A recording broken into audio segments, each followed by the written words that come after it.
तो ये सच्चाई है जो हमने आपके सामने रखी है। प्राइवेट लग्जरी बसेस हैं ये, और पुलिस की मिलीभगत से लंबे समय से इसको अंजाम दिया जा रहा है, लेकिन किसी की नजर नहीं पड़ी।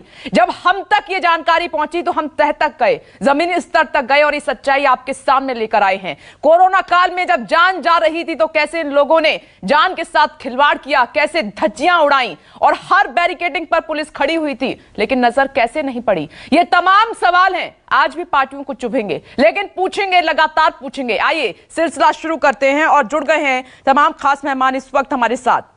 मनोज यादव जी बीजेपी की तरफ से इस वक्त हमारे साथ मौजूद हैं। आनंद माधव जी भी हमारे साथ जुड़ गए हैं कांग्रेस की तरफ से। अनुराग भदौरिया को आप देख रहे हैं समाजवादी पार्टी से हमारे साथ मौजूद हैं, और जेडीयू से माधव आनंद जी इस वक्त हमारे साथ मौजूद हैं। आप सभी का बहुत बहुत स्वागत है। लेकिन मैं शुरुआत कर रही हूं मनोज यादव जी आपसे। ये ऑपरेशन हाईजैक है सर, खुलासों की सीरीज में एक और बड़ा खुलासा, और हर बार आप मेरे साथ रहे।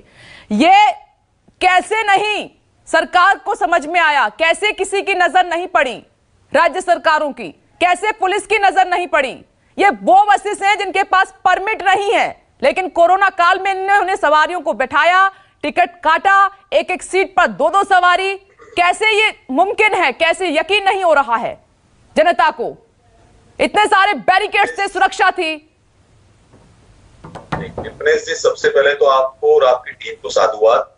जिस तरह से आपने ऑपरेशन चलाया था, ऑपरेशन चलाया था, और सफलतापूर्वक उसका असर भी हुआ, राज्य सरकारों ने संज्ञान लिया, और ये ऑपरेशन आपने चलाया। ऑपरेशन नहीं, इस तरह से कोरोना को तोड़ते हुए लिंक चल रही है, से ऐसा है कि चल रही है। इस आपदा में भी का प्रयास करने वाले ऐसा नहीं है केवल कुछ चंद लोग हैं। यहाँ राजनीतिक गिद्ध भी कुछ लगे हुए हैं, कुछ लिबरल गैंग के लोग भी लगे हुए हैं, कुछ बुद्धिजीवी भी लगे हुए हैं, कुछ ऐसे लोग भी, वाम दल के लोग भी लगे हुए हैं। जिस तरह से आपने देखा कि टूल किट कल आया, किस तरह से देश को बदनाम करने का प्रयास किया जा रहा है, देश की छवि को तोड़ने का प्रयास किया जा रहा है। जिस WHO ने जिस स्ट्रेन को मानने से मना कर दिया, उसका स्ट्रेन का नाम नरेंद्र मोदी स्ट्रेन दिया जा रहा है, इंडियन स्ट्रेन बताया जा रहा है। तो केवल यही एक ही स्तर पर इस तरह के असामाजिक तत्व काम नहीं कर रहे हैं, ये बड़े स्तर पर चल रहा है। केंद्र सरकार की जवाबदेही है, लेकिन राज्यों की सबसे बड़ी जवाबदेही यही है कि परिवहन का जो मामला आता है वो स्टेट का विषय है। हर स्टेट को इसके बारे में चिंता करनी चाहिए और अपनी जवाबदेही तय करनी चाहिए, किंतु क्या करें, ऐसा हो नहीं रहा है। तो अभी मुझे ऐसा लगता है कि कोरोना प्रोटोकॉल का पालन करते हुए इन सब चीजों का विशेष ध्यान रखना चाहिए, और ये जो बसों में जो संख्याएं ज्यादा होती है उनको ठीक तरीके से करना चाहिए। एक यहाँ पर एक प्रोटोकॉल बनाना चाहिए, एक सिस्टम बनाना चाहिए, ये राज्य सरकारों की जिम्मेदारी है।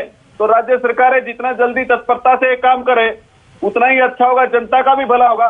लेकिन कुछ तथाकथित लोग हैं जो बसों के नाम पर ऑटो भेजते थे, कुछ ऐसे भी लोग हैं जो बसों के नाम पर एम्बुलेंस भेज रहे थे, तो उन लोगों से तो पूछने की आवश्यकता है नहीं। लेकिन मैं इतना कह देता हूं कि ये जो भी हो रहा है गलत हो रहा है, इंसानियत के खिलाफ है, जब मानवता, और ये अभी से नहीं हो रहा है मनोज यादव जी, ये लंबे समय से हो रहा है।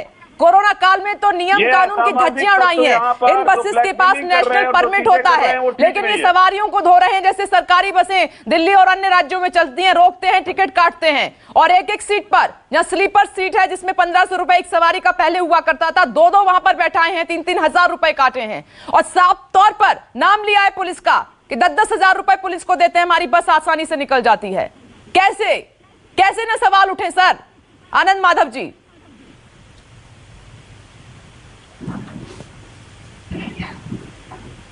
जवाब देंगे इमली। पूछा जा रहा है बसों में जो अभी परेशानियां हो रही हैं, बसों में जो कोरोना का उल्लंघन हो रहा है, बिना परमिट की बसें दौड़े, उनके बारे में, तो ये टोल किट के बारे में बात कर रहे हैं। इनको जानकारी होगी, इनके संज्ञान में होगा कि इनके अध्यक्ष JP नड्डा के ऊपर केस कर दिया गया है, संबित पात्रा पे ऊपर FIR कर दिया गया है, स्मृति ईरानी जी और संतोष जी के ऊपर भी कर दिया गया है। मनोज जी और Madhav ji, I humbly request to you, please इस मुद्दे को आप नहीं छोड़ेंगे, क्योंकि ये मुद्दा बहुत बड़ा है। मैं नहीं चाहती कि ये चर्चा किसी और दिशा में चली जाए। Okay, all right sir, please Manoj Yadav ji, please request है, टूल किट के मुद्दे को अभी नहीं छेड़ा जाएगा, प्लीज। एक मिनट सर, जो देखिए हमारा ये ऑपरेशन बहुत बहुत गंभीर है सर, समझिए इसकी गंभीरता को, प्लीज सर। एक मिनट बोलिए आनंद माधव जी, कैसे पुलिस की नजर नहीं पड़ी, कैसे ये लोग नजर में अब तक नहीं आए हैं? क्या ये मिली भगत से अंजाम दिया जा रहा है? अभी आपने जो दिखाया, ये बसें चलती हैं गाजियाबाद से और आती हैं यहाँ पे बिहार आई। आपने देखा कि यहाँ पे सब जगह इनकी सरकार है, और अभी खुद ही हमारे मनोज जी कह रहे थे कि राज्य सरकारों को चुस्त होना चाहिए। तो बिहार में डबल इंजन की सरकार है, उत्तर प्रदेश में इनकी सरकार है।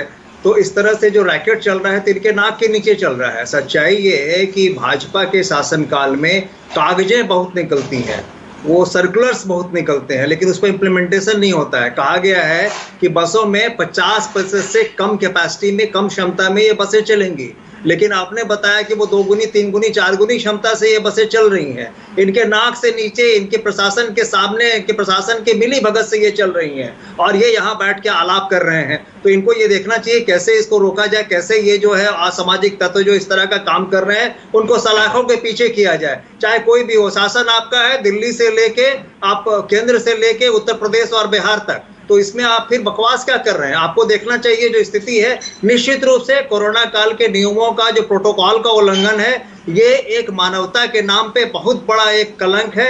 इसको किसी भी तरह से ठीक करने का प्रयास किया जाए, और अगर ऐसा नहीं किया जाता है तो ये कैसे फैलेगा? एक तो पहले ये कोरोना की जो विकरालता है इसको समेटने में असफल रहे, और जो चीजें हो रही हैं, चिट्ठियां ये रोज निकालेंगे, सर्कुलर रोज निकालेंगे। उत्तर प्रदेश, दिल्ली, राजस्थान, ये एक राज्य की बात नहीं है सर जी, एक राज्य की बात नहीं है। दिल्ली में हो रहा है तो दिल्ली सरकार की जिम्मेदारी है, राजस्थान में हो रहा है तो राजस्थान सरकार की जिम्मेदारी है, उत्तर प्रदेश में हो रहा है तो उत्तर प्रदेश की जिम्मेदारी है। जो बसें चल रही है, अरे पंजाब से जो चल रही है बसें इनको दिखाई नहीं देगा। और ये लोग तो वो लोग हैं, ये लोग आपको पता है जो आपने ऑपरेशन मेघदूत किया था, उस मेघदूत में इनके श्रीनिवास जैसे लोग भी फंसे हुए हैं।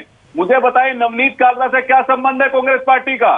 खान मार्केट गेम का क्या संबंध है उनसे? जवाब देंगे, इतना संग्रह किया, जवाब देंगे। भी लताड़ लगाई है कि ये जो आप जो चोरी करके, आपने चोरी करके जो ये चिट्ठी लेटर पैड जो उसको जो निकाला, इसका कौन जवाब देगा? संग्रह कैसे किया? ऑक्सीजन का संग्रह कैसे किया? ऑक्सीजन कंसंट्रेटर कैसे आपके पास आ गए? आपकी प्रशासन ने पूछताछ तो कर रही है, वो सेवा कर रहे हैं, उनको आप सलाखों के पीछे डालने का प्रयास तो कर ही रहे हैं। यहाँ से लेके दिल्ली तक जो सेवा कर रहे हैं, एक तो आप कर रहे हैं असफल है, एक तो आप कर रहे हैं असफल है। आपके सामने जो चीजें हो रही है वो आप कर नहीं पा रहे हैं। आपको छत्तीसगढ़ दिखाई नहीं देगा, आपको पंजाब दिखाई नहीं देगा, 4 गुना जा रहा है, आपके राज्य से जा रहा है, आप वो नहीं देख रही है। दिल्ली पुलिस ने कार्रवाई की है, सबके साथ मिले भगत में आए, एम्बुलेंस का मामला हो, आनंद माधव जी और मनोज यादव जी, मिली भगत तो है, मिली भगत तो है, ये मुद्दे से आप भटकाएंगे, लेकिन जवाब तो आज हम लेके रहेंगे कि कैसे दिखाई नहीं दे रहा पुलिस प्रशासन को। फिर प्राइवेट बसेस वाले मनमानी कर रहे हैं, तमाम नियम तोड़े हैं, पुलिस का नाम दे रहे हैं कि 10-10 हजार रुपए हमने दिए हैं। जिम्मेदार तो सभी हैं इसके लिए। विभूति नारायण सर भी हमारे साथ जुड़ गए। अनुराग भदौरिया, कैसे ये सब? देखिए, कोई बसेस ही है, कोई छोटी सी कार तो है नहीं जो दिखाई नहीं दी होगी टोल नाकों पर। तो वही मैं बता रहा हूँ, उल्टा चोर कोतवाल को डांटते। भारतीय जनता पार्टी का भ्रष्टाचार जो है ना, भ्रष्ट पार्टी है, साफ दिखाई पड़ रहा है। उत्तर प्रदेश के अंदर में, बिहार के अंदर में भारतीय जनता पार्टी की सरकार है, और भारतीय जनता पार्टी की सरकार में जिस तरह से भ्रष्टाचार देखने को मिल रहा है, ये वो सरकार है जो मौतों को छुपाने की बात करने वाली, जो अपने ही देश के लोग हैं, अपने ही लोग हैं जिनकी डेथ हो गई है, उनका ये लोग हैं जो उनको छुपाने की कोशिश करते हैं, आंकड़ों को भी छुपाते हैं। अब इस तरह की बसें चल रही हैं तो कहाँ योगी जी भी कहाँ देखेंगे? वो तो हेलीकॉप्टर लेके घूम रहे हैं हवा में, और हवा में बातें करते हैं, हवा में समस्या देखते हैं, हवा में समाधान करते हैं, फिर हवा में उड़ जाते हैं। तब बदतमीज व्यक्तित्व पर तुम्हारे बीच में नहीं बोला था, ये अनुराग भदौरिया जी, शब्दों पर संयम देखिए, हजार आप चर्चा में आते हैं, मैं रिक्वेस्ट करती हूँ कि आप तर्क दीजिए, काउंटर कीजिए, अटैक कीजिए, लेकिन शब्दों की मर्यादा को ताड़ना न्यूज़ 24 के प्लेटफॉर्म पर मत कीजिए। सभी रिस्पेक्टेड यहाँ पर पैनल है। प्लीज अनुराग भदौरिया की आवाज को डाउन किया जाए। प्लीज अनुराग भदौरिया जी, मेरी रिक्वेस्ट है कि शब्दों पर संयम रखिए। न्यूज़ 24 अलाउ नहीं करेगा ऐसे शब्दों को। आपको डिबेट करनी है तो ठीक से यहां पर कीजिए। विभूति नारायण सर, मुझे यकीन नहीं हो रहा है, ये जनता के लिए भी धक्का है सर। मुझे भी धक्का लगा जब ये जमीनी हकीकत सामने निकल कर आई कि ये लग्जरी बसेस वाले जिन्होंने धज्जियां उड़ाई हैं कानून की, और इनको परमिशन भी नहीं है और किसी को नजर नहीं आ रहा है। देखिए, सबको नजर आ रहा है, ये खुलेआम भ्रष्टाचार है। मुझे आश्चर्य हो रहा है कि किसको नजर नहीं आ रहा है। अगर आप थोड़ी सी गहरी जांच कराएंगे, आपकी टीम जो लगी हुई है, आप पाएंगे कि इन बसों के ज्यादातर मालिकान लोकल विधायकों या सांसदों की या तो बसें हैं या उनके बहुत करीबी लोग हैं। और ये सारी बसें पुलिस को और रास्ते में पड़ने वाले जितने नाके या जो भी सरकारी विभाग इसकी जांच कर रहे होंगे, सबको पैसा दे रहे हैं। तो ये तो खुलेआम हो रहा है और इसमें इस तमाम में सभी नंगे हैं। ऐसा नहीं है कि पहले नहीं, पहले की सरकारों में भी हुआ, इस सरकार में भी हो रहा है, कोई रोक टोक नहीं है। लेकिन बड़ा दुर्भाग्यपूर्ण है कि कोरोना जैसे मानवीय त्रासदी में इसमें भी लूट खसोट का खेल जारी है। चाहे वो एम्बुलेंस का ड्राइवर हो, चाहे अस्पतालों में मिलने वाली सुविधाएं हो, आप कहीं भी बिना पैसा दिए और बहुत एग्जॉर्बिटेंट रेट पर, मतलब जो आप अफोर्ड नहीं, एक मिडिल क्लास या लोअर मिडिल क्लास जिसको अफोर्ड नहीं कर सकता, बिना पैसा दिए आप अस्पतालों में या एम्बुलेंस में सुविधा नहीं पा सकते। उसी तरह इन बसों में ये गरीब बेचारे प्रवासी जो यहाँ आकर के खटते हैं, किसी तरह से अपनी रोजी रोटी चलाते हैं, लॉकडाउन की वजह से मजबूरन जा रहे हैं, सारे कोरोना प्रोटोकॉल की धज्जियां उड़ रही हैं। इनसे जितना वसूला जा सकता है, 1500 रुपए का 6000 रुपए लिया जा रहा है और वो बेशर्मी के साथ कह भी रहा है। तो इंटरव्यू में आप देखें, बड़ी बेशर्मी के साथ वो पुलिस को देने की बात कर रहा है। यार मैं तो अभी भी अपने उस पर कायम हूँ, आप केवल कि ये पता लगा लें ये बसें हैं किनकी। ये बसें निश्चित रूप से जो पॉलिटिकली बहुत ताकतवर लोग हैं उनकी बसें या उनसे जुड़े हुए लोगों की बसें हैं। इनका कोई कुछ बिगाड़ नहीं सकता। इनका दुस्साहस तो इतना बढ़ गया है कि खुलेआम कहते जा सकते हैं कि फलाने विधायक जी की है, फलाने सांसद जी की है, और या हमने पुलिस को पैसा दिया, हमने किया। तो ये स्पष्ट है, मतलब ये तो भ्रष्टाचार है। इसके अलावा और आप इसके लिए कोई शब्द नहीं इस्तेमाल कर सकते। और इसमें सब नजर आ रहे हैं सर। हाँ, सब नजर आ रहे हैं। नजर आ रहे हैं इसमें, इस भ्रष्टाचार में कोई किसी पे उंगली नहीं उठा सकता। जी जी जी, मैंने बहुत साल उत्तर प्रदेश में नौकरी की है, अब तो 5-7 साल से रिटायर हूं मैं।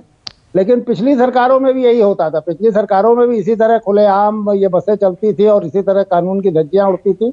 इस सरकार में भी हो रहा है, इस सरकार में कोई फर्क नहीं आया है।